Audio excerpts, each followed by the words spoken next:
اجتماعی غلامی نہیں بلکہ اجتماعی مشورہ۔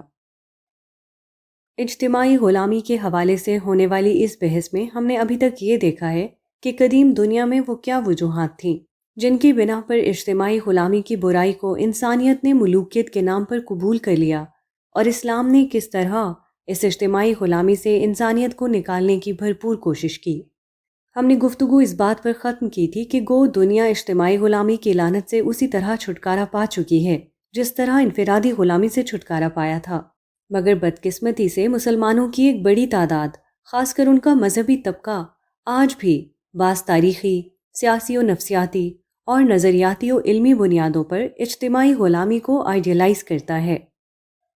اجتماعی غلامی کی مثال: مسلمانوں کی فکری قیادت کے جو لوگ اجتماعی غلامی کے پھندے کو مسلمانوں کے گلے میں ڈالنے کے خواہش مند ہیں، ان کے نقطۂ نظر کی علمی و فکری اساسات پر ہم بعد میں بات کریں گے۔ سردست ایک مثال سے ہم یہ حقیقت واضح کریں گے کہ جو لوگ اسلام کے نام لیوا کسی گروہ کے اقتدار پر بندوق کی نوک پر قبضے کے جواز کو درست سمجھتے ہیں، وہ کس درجے کی برائی کو انسانوں پر مسلط کر رہے ہیں۔ ان لوگوں کا یہ معاملہ ایسا ہی ہے جیسے کوئی شخص کسی لڑکی کو جبراً اغوا کرے، اسے قید میں ڈال دے، اس کی عصمت دری کرے اور اپنا مقصد یہ بیان کرے کہ یہ خاتون چونکہ نماز، روزہ، پردہ و حجاب نہیں کرتی تھی، اس لیے وہ اسے قید کر کے اسے نماز روزے کا عادی بنا رہا، بے حیائی سے بچا رہا اور اس کے دیگر انسانی حقوق بھی پورے کر رہا ہے۔ کسی قوم پر بندوق کے سہارے مسلط ہو جانے والوں کا معاملہ ایسے اغوا کنندگان سے کسی درجے میں مختلف نہیں ہوتا۔ ایسے لوگ کسی قوم کو زبردستی غلام بناتے، ان کی امنگوں اور جذبات کو اپنے تصورات کے دائرے میں قید کرتے، ان کے جذبہ آزادی کی اجتماعی عصمت دری کرتے اور خوف و دہشت کے زور پر ان کو اپنے خیالات کے مطابق ڈھالتے ہیں۔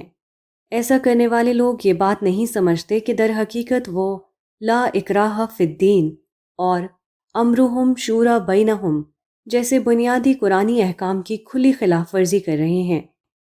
لا اکراہ فی الدین کا مطلب یہ ہے کہ اللہ تعالیٰ نے امتحان کی اس دنیا میں افراد کو یہ آزادی دی ہے کہ وہ کفر و ایمان اور بے عمل یا مسلمان ہونے میں سے جو چاہے راستہ اختیار کریں۔ اس کا لازمی نتیجہ یہ نکلتا ہے کہ ٹھیک یہی آزادی اقوام کو بھی حاصل ہے۔ کسی گروہ کو یہ حق حاصل نہیں کہ وہ اپنے تصورات لوگوں پر زبردستی ٹھوسے۔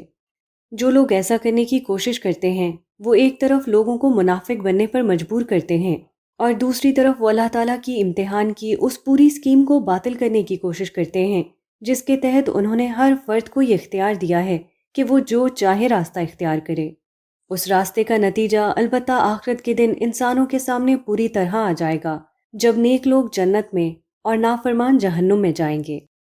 لوگوں پر زبردستی بندوق کے زور پر مسلط ہو جانا اپنی نوعیت کے لحاظ سے خدا کی نافرمانی ہے۔ زمانے قدیم میں اس نافرمانی کا کوئی عذر اس بنیاد پر پیش کیا جا سکتا تھا کہ اس دور میں پوری دنیا ہی میں یہ چلن عام تھا۔ اس دور میں یہ کام کرنے والوں کے پاس خدا کی بارگاہ میں پیش کرنے کے لیے کوئی عذر بھی نہیں۔ یہ کام کرنا قرآن مجید کے حکم امرہم شوری بینہم کی کس طرح کھلی خلاف ورزی ہے، اس پر ہم ذیل میں تفصیل سے روشنی ڈالیں گے۔ امرہم شوری بینہم، کسی قوم کا یہ حق کہ وہ اپنا حکمران خود مقرر کریں، خود اللہ پروردگار نے انہیں دیا ہے۔ قرآن مجید کی سورہ شورى آیت 38 میں اللہ تعالیٰ نے واضح طور پر یہ حکم درج ذیل الفاظ میں بیان کیا ہے۔ وَأَمْرُهُمْ شُورَى بَيْنَهُمْ، اور ان کا نظام باہمی مشورے پر مبنی ہے۔ آیت کا مفہوم بالکل سادہ ہے کہ مسلمانوں کے نظم اجتماعی کے تمام امور ان کے باہمی مشورے سے طے ہوں گے۔ جب معاملہ باہمی مشاورت سے طے ہونا قرار پا جائے تو فصل نزاع کا واحد عملی طریقہ یہی ہوتا ہے کہ اتفاق رائے نہ ہونے کی شکل میں اکثریت کی رائے کو فیصلہ کن مان لیا جائے۔ یہی اس حکم کی عملی شکل ہے۔ ہمارے ہاں جو لوگ اس آیت میں دیے گئے اس حکم سے پہلو تہی کرنا چاہتے ہیں وہ دو راستے اختیار کرتے ہیں۔ ایک یہ کہ اس آیت کا مفہوم وہ یہ لیتے ہیں کہ حکمران لوگوں سے مشورہ لے لیا کرے۔ یہ مفہوم آیت کے الفاظ کے بالکل خلاف ہے۔ یہاں اگر ہم یشاورون جیسا کوئی اسلوب استعمال ہوتا تو اس سے یہ مفہوم نکالا جا سکتا تھا کہ ان سے مشورہ لیا جاتا ہے یا وہ مشورہ کرتے ہیں، لیکن امرہم شوری بینہم کے الفاظ یہ بتا رہے ہیں کہ مسلمانوں کے نظام میں حکمران بھی سب مسلمانوں کے مشورے سے آئے گا، نظام مشورے سے چلے گا اور مشورے ہی سے ایک حکمران رخصت ہو کر دوسرا آ جائے گا۔ یعنی صورتحال یہ نہیں ہے کہ کوئی شخص حکمران بن چکا ہے اور اسے مشورہ کرنے کا حکم دیا جا رہا ہے، بلکہ مسلمانوں کا یہ وصف بتایا جا رہا ہے کہ ان کا پورا نظام بشمول حکمران کا عزل و نصب بھی مشورے سے ہونا چاہیے۔ اس آیت کے اصل حکم سے پہلو تہی کرنے کے لیے دوسرا راستہ یہ اختیار کیا جاتا ہے کہ یہ بات تو مانی جاتی ہے کہ حکمران کا انتخاب مشورے اور اکثریت رائے سے ہوگا، مگر یہ مشورہ کسی خاص گروہ مثلاً علماء یا اس انقلابی یا فوجی جماعت وغیرہ تک محدود کر دیا جاتا ہے جس نے اقتدار پر زبردستی قبضہ کیا ہوتا ہے۔ قرآن مجید یہاں یہ بات بھی نہیں کہہ رہا۔ امرہم شورا بینہم کے الفاظ بالکل واضح ہیں کہ نظام کا تعلق تمام مسلمانوں امرہم سے ہے، اس لیے مشورہ بھی تمام مسلمانوں شورا بینہم سے ہوگا۔ اس لیے یہ دونوں توجیہات قرآن مجید کے الفاظ کے بالکل خلاف ہیں۔ البتہ اس بات کی وضاحت ضروری ہے کہ تمام مسلمانوں سے مشورہ کرنے کے قرآنی حکم کی عملی شکل کیا ہوگی۔ اس کا انحصار تمدنی حالات پر ہے۔ آج کل کے دور میں کچھ ممالک میں صدارت کے انتخاب کے لیے تمام لوگوں سے ووٹ لیا جاتا ہے۔ بعض ممالک میں ایوان نمائندگان کے اراکین کا انتخاب عوام براہ راست کرتے ہیں اور پھر وہ حکمران کا انتخاب کرتے ہیں۔ یہ دونوں طریقے اسی حکم کی عملی شکل ہیں، مگر ایسا کرنا ذرائع مواصلات کی موجودہ ترقی سے پہلے ممکن نہیں تھا۔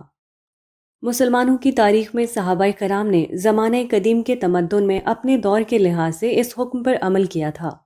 اس دور میں ہر فرد کی رائے لینا ممکن نہیں تھا، مگر یہ جاننا ممکن تھا کہ کن لوگوں کو عوام الناس کے رہنماؤں کی حیثیت حاصل ہے۔ رسول اللہ صلی اللہ علیہ وسلم کی وفات کے وقت عرب میں قریش اور قریش میں سے مہاجرین کو اپنی خدمات اور قربانیوں کی بنا پر یہ حیثیت حاصل تھی۔ حضور نے اپنی وفات سے قبل کئی مواقع پر مہاجرین کی اس حیثیت کو بالکل واضح کر دیا تھا۔ مدینہ کے مہاجرین کا یہ گروہ گویا عرب کا ایوان نمائندگان تھا، جس کے رہنماؤں میں سے جس پر اتفاق ہوا اس کا بطور خلیفہ تقرر ہوتا چلا گیا۔ ان میں سے کوئی بھی لوگوں کے سر پر تلوار کے زور پر مسلط ہوا، نہ اپنے قبیلے کی طاقت کے بلبوتے پر اقتدار میں آیا۔ اس معاملے کی تفصیل انشاءاللہ ہم آئندہ اقساط میں کریں گے۔ سردست ہم اس آیت کی مزید وضاحت کے لیے غلبہ دین کا فلسفہ دنیا میں علمی بنیادوں پر روشناس کرانے والی ہستی یعنی مولانا سید ابو الاعلیٰ مودودی صاحب کی تفسیر تفہیم القرآن کا ایک اقتباس نقل کریں گے، جو وہی نقطہ نظر بیان کر رہا ہے جو ہم نے اوپر پیش کیا ہے۔ وہ لکھتے ہیں، امرہم شورا بینہم کا قاعدہ خود اپنی نوعیت اور فطرت کے لحاظ سے 5 باتوں کا تقاضا کرتا ہے۔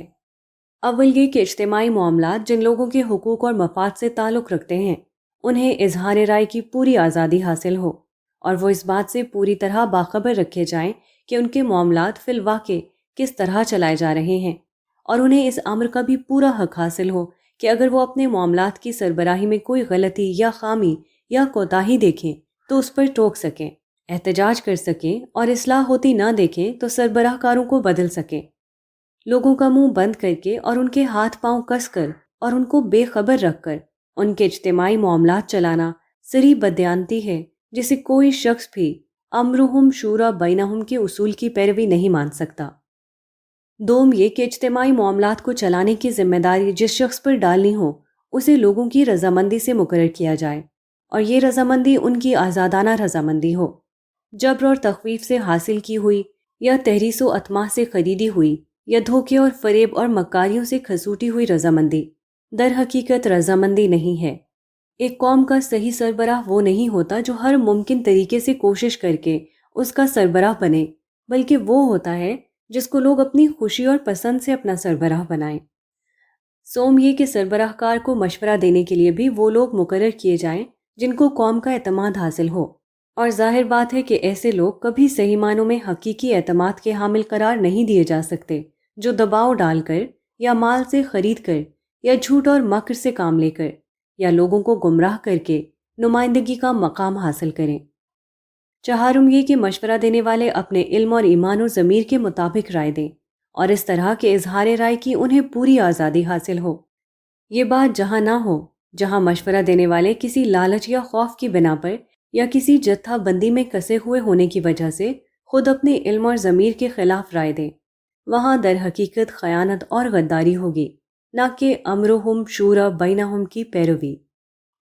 پنجم یہ کہ جو مشورہ اہل شورا کے اجماع یعنی اتفاق کی رائے سے دیا جائے یا جسے ان کے جمہور یعنی اکثریت کی تائید حاصل ہو اسے تسلیم کیا جائے، کیونکہ اگر ایک شخص یا ایک ٹولہ سب کی سننے کے بعد اپنی منمانی کرنے کا مختار ہو تو مشاورت بالکل بے معنی ہو جاتی ہے۔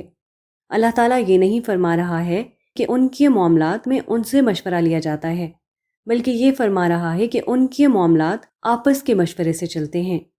اس ارشاد کی تعمیل محض مشورہ لے لینے سے نہیں ہو جاتی، بلکہ اس کے لیے ضروری ہے کہ مشاورت میں اجماع یا اکثریت کے ساتھ جو بات طے ہو اسی کے مطابق معاملات چلیں۔ اس تفصیل سے یہ بات بالکل واضح ہے کہ قرآن مجید کی اس آیت کا مطالبہ ہے کہ مسلمانوں کا نظم اجتماعی اور حکومت ان کی اکثریت کی تائید سے وجود میں آئے اور اکثریت کی تائید ہی سے چلے، نہ کہ جبر، خوف اور بندوق کی نوک پر۔ مولانا مودودی نے پاکستان میں اپنے تصورات کے فروغ اور اجتماعی سطح پر نفاذ کے لیے تمام تر دباؤ کے باوجود یہی جمہوری راستہ اختیار کیے رکھا۔